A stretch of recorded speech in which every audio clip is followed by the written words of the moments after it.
for it.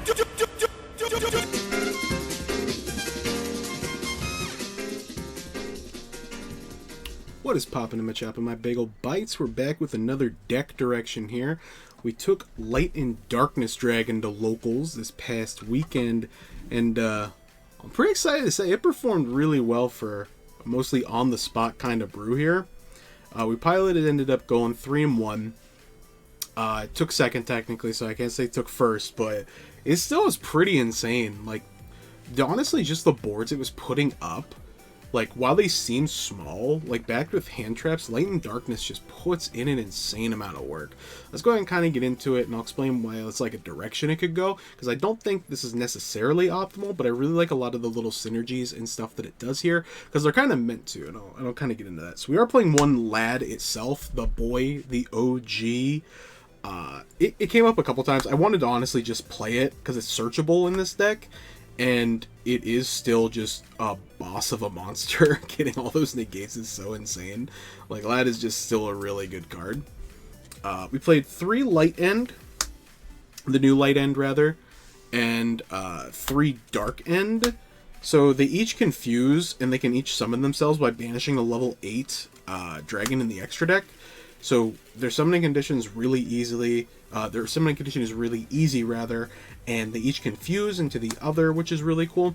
And then they have the other effect is reminiscent of what their synchro counterparts do. So this one, when an opponent's monster attacks, it can lose 500 attack to lower the opponents by 1500. And then same thing with Dark End, but except instead of send like it used to, this one destroys. So it's a little bit worse. But honestly, I caught so many people off guard with this. This is a really cool spot removal, though. Like, I liked really having that, because plus he's 26, which is just like a really big guy. Plus the monster has to be in attack position, which kind of sucks. But Light End honestly was better, where it used to be like the worst of the 2 synchros. But no, I was really happy with how it was performed. So many people would be caught off guard because they would chug through the negates on the fusion and then be like, okay, he's only at 1400 now. I can just swing over it. And then, like, Light End would be here sitting, and then they would lose 1500 attack and be like, oh, like, it came up at least 3 times, because they just didn't read the cards, which was really cool. Yeah, I was really happy with Light End's performance in the deck. And then Dark End, like the spot removal, it comes up, it's just built in, which is cool, you don't gotta, like, work for it, so that's always a good benefit. We do play a Bestial package, we're playing 3 Lub, because I want to see it.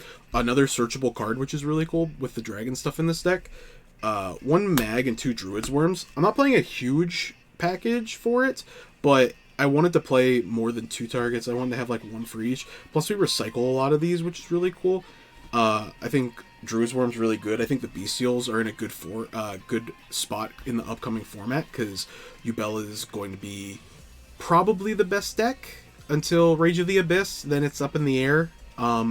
But yeah, this being able to search anything, obviously being literally anything in your deck besides a hand trap, this can search, which is really cool. And there's obviously more spot removal, so there's a lot of cool little spot removals, and like Druid's Word sends instead of destroys, so that gets around a lot of stuff too. One of the Galactic Spiral Dragon, so he's an 8, so I wanted another Dark 8 in the deck for some of the cards. Plus he's just kind of free, so if you have 2 Light and Dark dragons, I think it has to be dragons, it might be monsters, honestly. Yeah, dragon monsters. You can just special summon him from your hand or your graveyard, and then when he's on board, I think it's once per turn. Yeah, and then banish it when it leaves the field, but you can recycle it with regained. Yeah, and then you can make all monsters on your field level 8 until the end phase once. So let's say you have like one of the little like bestials, you can literally just make them 8s, and then they fulfill the requirement for fusion, and then like other cards that specifically require 8s in your XCs. So like, he's really good. And then like, this deck only gets better when the Galaxy cards come out, which is, I imagine, relatively soon. I'd be curious to see if those get printed in, but as soon as they do.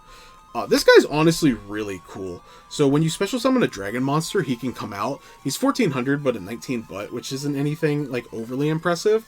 But then what's really cool about it, his level becomes the same. Oh, and attribute become the same as a banished dragon monster, as your banished dragon monster.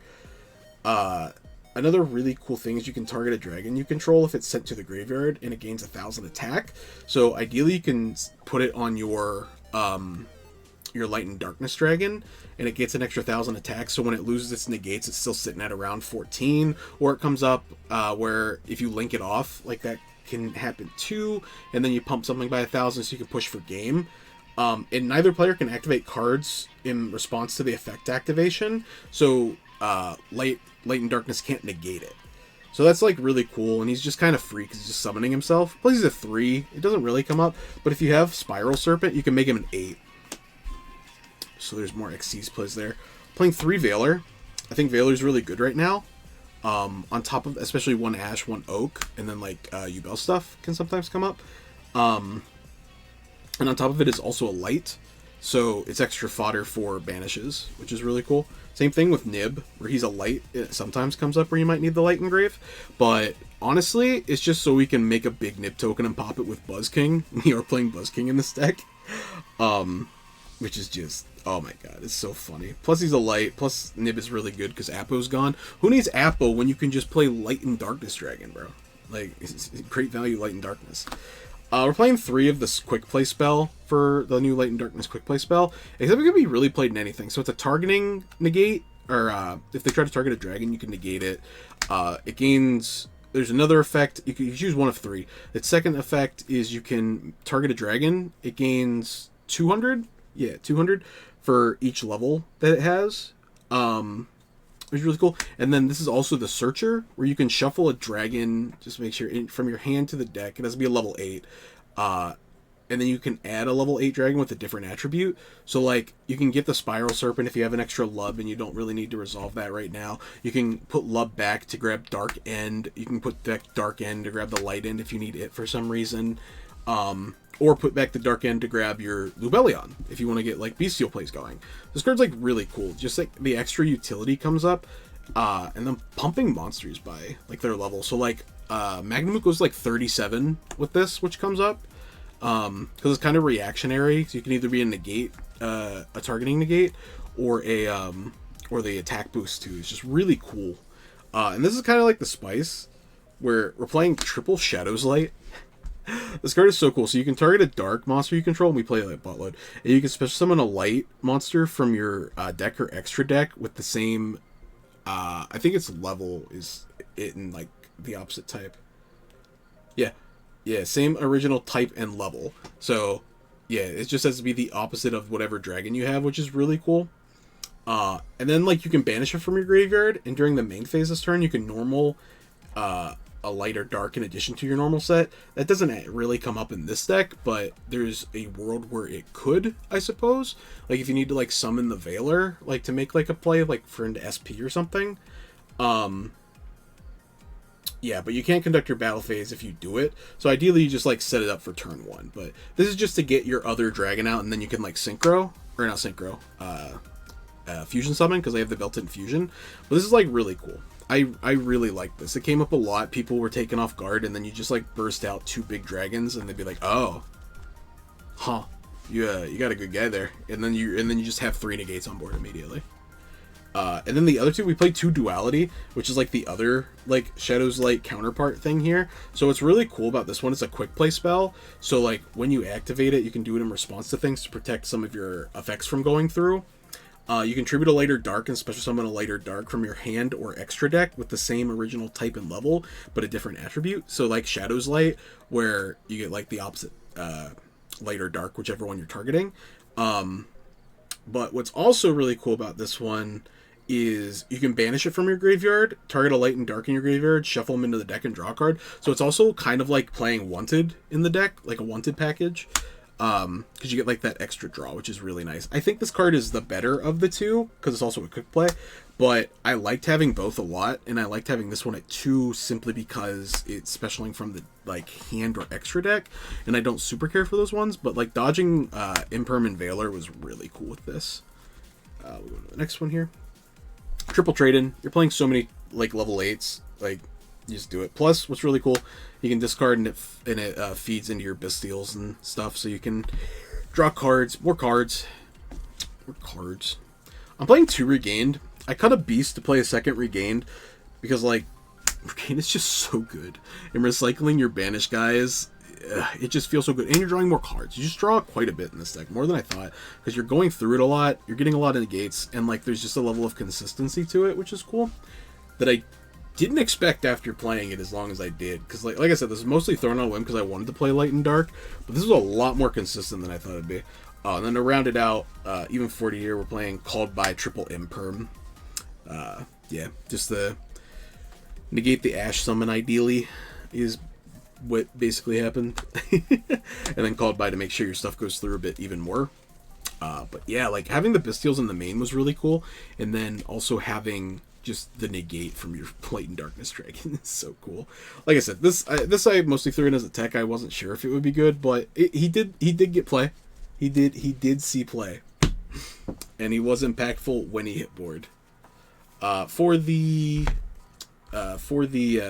extra deck here, playing 3 of the big guy himself. He's just good. He's just really good. 3,400 attack, 3k ass. He just comes in and he's like, I'm gonna negate 3 cards, and if you finally do out me, I'm gonna also Monster Reborn a monster. And on top of it, what's cool is, even when he can no longer technically negate because his defense will go to 0 and he has the minus 1,000 from each, he chain blocks all your cards. So all your stuff just goes through.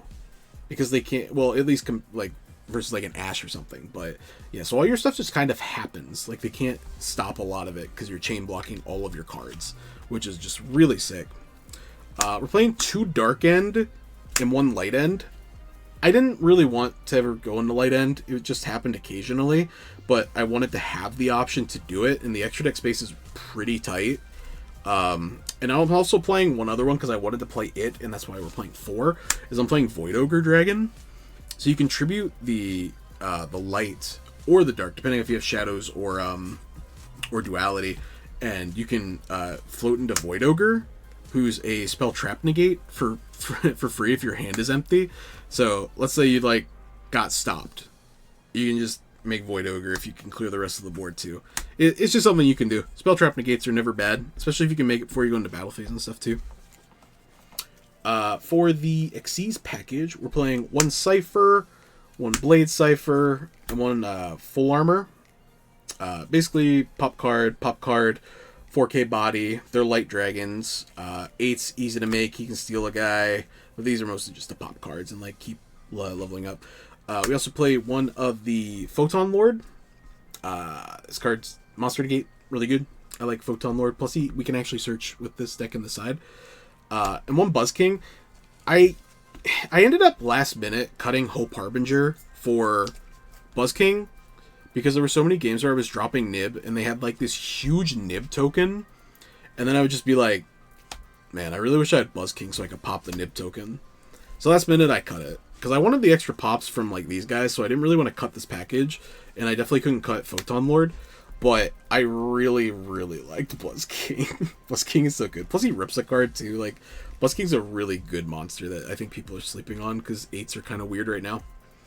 And then rounding it out, we got double Heradic Seal. I definitely think 2 is necessary. I wouldn't cut it to 1 personally, but I guess there could be an argument for it. And then 1 SP. SP doesn't come up every game, unfortunately, because you get locked into dragons with quite a few of your cards. But when it's there, it feels really good to be able to do it. I'd rather have it than not. And then for the extra deck, or side deck rather, we're playing 3 D-Barrier, because I think D-Barrier is really good right now. 1 Duster, 1 Storm. I actually had to cut the second Storm because I'm playing a weird extra card. So we're playing 1 and 1, but my locals didn't have a lot of like back row stuff going on right now, so I don't think you have to play a lot of back row removal, and I wanted more hand traps. Playing triple Droll. I really like Droll right now. I think Droll is really solid, especially with Snake Eyes losing a lot of consistency. Plus, it's good against Rogue, which is what I was more worried about, honestly. 3 Ghost Sister Spooky Dogwood is spooky. You gain life points. Scary. Ooh. Slow play my negate deck, and I will gain life points, friendo.